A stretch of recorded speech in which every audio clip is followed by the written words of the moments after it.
Clarity isn't always my strong suit. Sometimes I even question why I've said or done something. I know not everyone who's seen my critiques of Arrested Development or the Smosh movie will see this video, but I want to feel more at ease knowing I've at least made a video explaining why I included my comments about jokes aimed at disabled people in the Arrested Development video and jokes targeting trans people in the Smosh movie. I firmly believe that jokes themselves aren't the problem. It's the attitude that people can get away with because of those jokes. While watching a video by Flazefire, they said something that stuck with me. Jokes aren't subjective. They have a setup, a payoff, and usually some kind of subversion of expectations. What is subjective is what you find funny. I don't think jokes should necessarily be off limits. In fact, that can give them more power. A word used less often can sometimes become more offensive.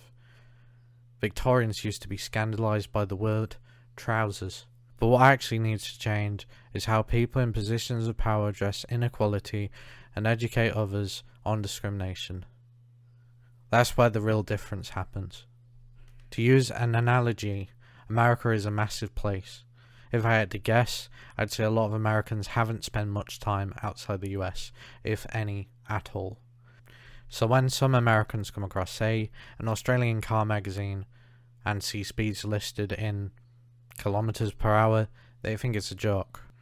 Or when they see a 24-hour clock and call it military time, because that's all they've known. To any Americans watching, I'm not calling you stupid. What I am saying is that when you live in a country with 50 different states, it's easy to forget how big the world is and how varied people's experiences are. I've been labelled male for most of my life. Why would I have ever felt the need to learn about what it's like to be a woman? Why women's clothes often don't have pockets? Why for years they've been expected to look pretty for men, stay at home, cook, clean and raise children? Why men have been told to be protectors, providers, and to man up. There are countless examples, but the point I'm trying to make is this. If you don't live with or know someone from a minority group, you might never realise how much discrimination they face.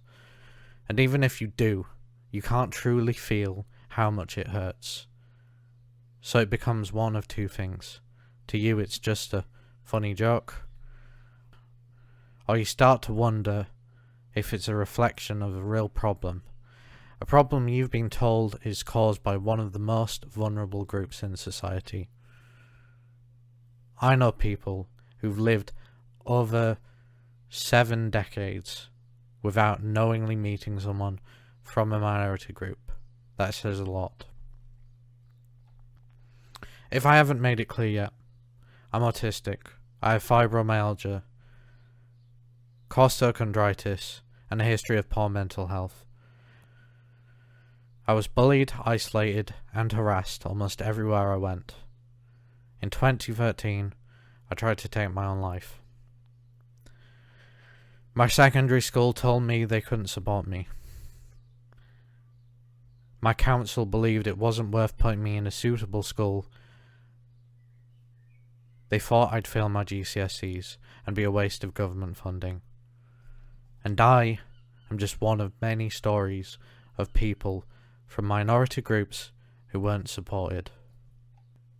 When tragedies like the 2017 Las Vegas shooting happen, or in my home country, the murder of Brianne Gay, and I'm sorry if I'm mispronouncing that, it reminds us that this isn't just about harmless jokes.